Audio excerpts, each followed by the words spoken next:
हरे कृष्ण। आज 14 जनवरी है। तो आज विशेष दिवस है जिसको हम मकर संक्रांति के नाम से जानते हैं। आज ही के दिन सूर्य अपनी दिशा बदल के आज मकर राशि में प्रवेश करता है और आज ही के दिन को देवताओं का दिन शुरू माना जाता है। माना जाता है कि इस दिन को देवताओं का दिन शुरू होता है और 6 महीने तक देवताओं का दिन रहता है। उसके बाद 6 महीने तक रात शुरू होती है देवताओं की।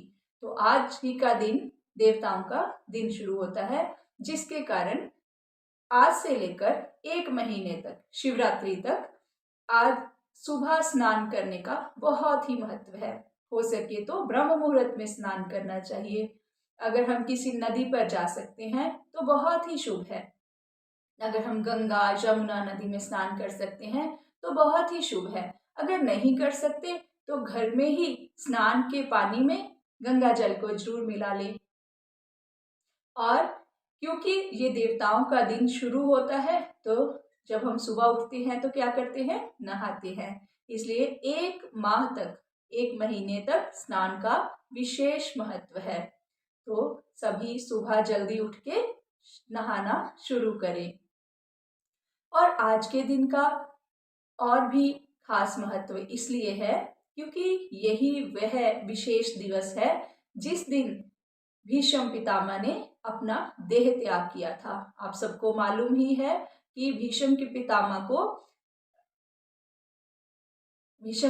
को अपनी मर्जी से मरने का वरदान प्राप्त था कि वो जब चाहे तब अपनी देह का त्याग कर सकते हैं। तो भीष्म पितामह ने इसी दिन को, इसी क्षण को चुना अपना शरीर, अपना देह त्याग करने का।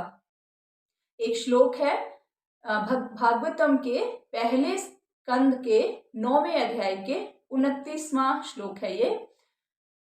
धर्मं प्रवदत्तस्य सकाल प्रयुपस्थित य योगिन छंद मृत्यो वांछित तु उत्तरायण। आज से उत्तरायण शुरू होता है।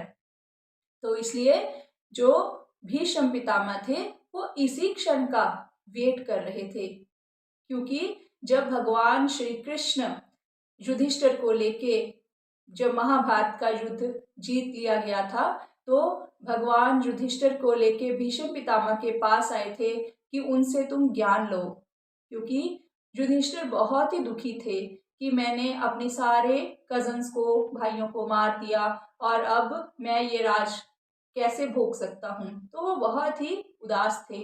तो भगवान श्री कृष्ण ने तब उनको बोला कि चलो तुम भीष्म पितामह के पास चलो और उनसे ज्ञान लो, वो तुम्हारे पितामह हैं। एक्चुअल में ये ज्ञान भगवान स्वयं भी दे सकते थे, लेकिन भगवान तो भक्त वत्सल है ना। तो भगवान चाहते थे कि भीष्म पितामह जब अपना शरीर त्यागे तो भगवान उनके समक्ष हो, भगवान उनके सामने हो। इसलिए भगवान अपने भक्त की ये इच्छा पूरी करने के लिए युधिष्ठिर के बहाने से वहां पहुंच गए और भीष्म पितामह के सामने खड़े हो गए जाके।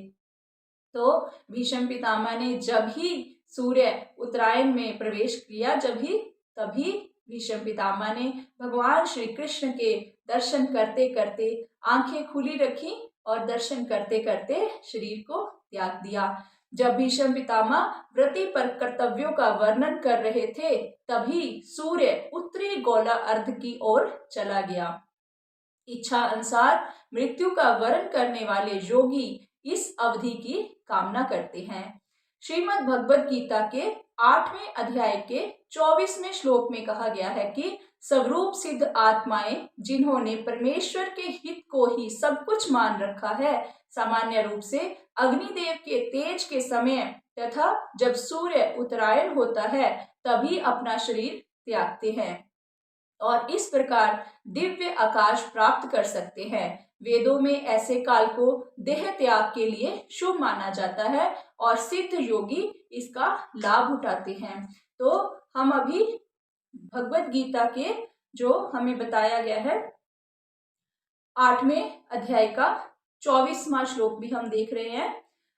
अग्नि ज्योति अह शुक्ल यश जन्मासा उत्तरायणम तत्र प्रयाता गच्छन्ति ब्रह्म ब्रह्म विदो जनः।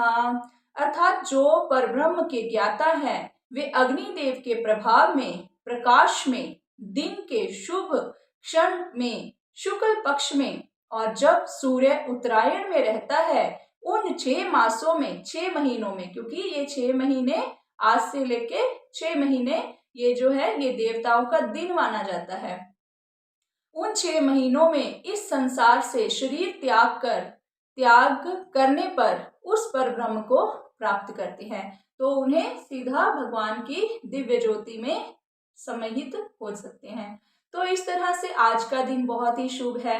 बहुत से लोग आज के दिन तिल और गुड़ को खाते हैं, हमें खाना चाहिए और भगवान को भी भोग लगा हुआ ही सिर्फ खाना चाहिए हमें, और हमें ब्राह्मणों को हम इसे दान कर सकते हैं। तिल में एक खास बात होती है, तिल को अगर हम ऐसे ऐसे करके रगड़े तो बाहर से तो वो काला होता है लेकिन रगड़ने पर वो अंदर से सफेद होता है। इसी तरह से हमारी आत्मा जो है वो भी बहुत ही ज्यादा अशुद्ध हो चुकी है। जन्मों जन्मों से हमने बहुत ही पाप कर्म किए हैं, है ना। उन कर्मों के कारण हमारी आत्मा अशुद्ध हो चुकी है और हम उन अशुद्ध आत्मा के कारण ही हम भगवान में ध्यान नहीं लगा पाते। हमारा मन ही नहीं करता भगवान में ध्यान लगाने का, हम भगवान का नाम तक नहीं ले पाते। एक दिन में आप सोच के देखो आप कितनी बार भगवान का नाम लेते हैं, क्योंकि हमारी आत्मा इतनी अशुद्ध हो चुकी है कि हम भगवान का नाम भी नहीं ले पा रहे हैं। तो जैसे तिल को रगड़ा जाता है अंदर से सफेद निकलता है, उसी तरह से हमें हर वक्त हरे कृष्ण कृष्ण कृष्ण हरे हरे, हरे राम राम राम हरे हरे, इसका निरंतर जप करना चाहिए। जब भी समय मिले समय निकाल कर हमें हमेशा भगवान के इन नामों का उच्चारण करना चाहिए, जिससे हमारे आत्मा पर जो धूली जमी हुई है, जो मल जम गया है जन्मों जन्मों का, उसे हम साफ कर सकें और अंदर से स्वच्छ आत्मा जब हमारी आएगी तो भगवान हमें अंदर से प्रकाशित करेंगे। ठीक है, तो इस तरह से आज का दिन बहुत ही शुभ है। तो इसे उत्तरायण कुछ लोग कहते हैं इसलिए भी कहा जाता है कि क्योंकि जैसे भगवान श्री कृष्ण ने उत्तरा के गर्भ में जब परीक्षित महाराज थे तो उनको कैसे अश्वत्थामा के ब्रह्मास्त्र से बचाया था, उसी तरह से हे प्रभु हमें भी इस भौतिक जीवन में इस अग्नि से बचाना। इस भौतिक जीवन की जो अग्नि है जो हमें जन्म जन्मांतरों में घूमने के लिए हमें मजबूर कर देती है, हमें इस अग्नि से बचाओ और हमें भी भगवत धाम लेके जाओ। तो आज के लिए इतना ही। हरे कृष्णा।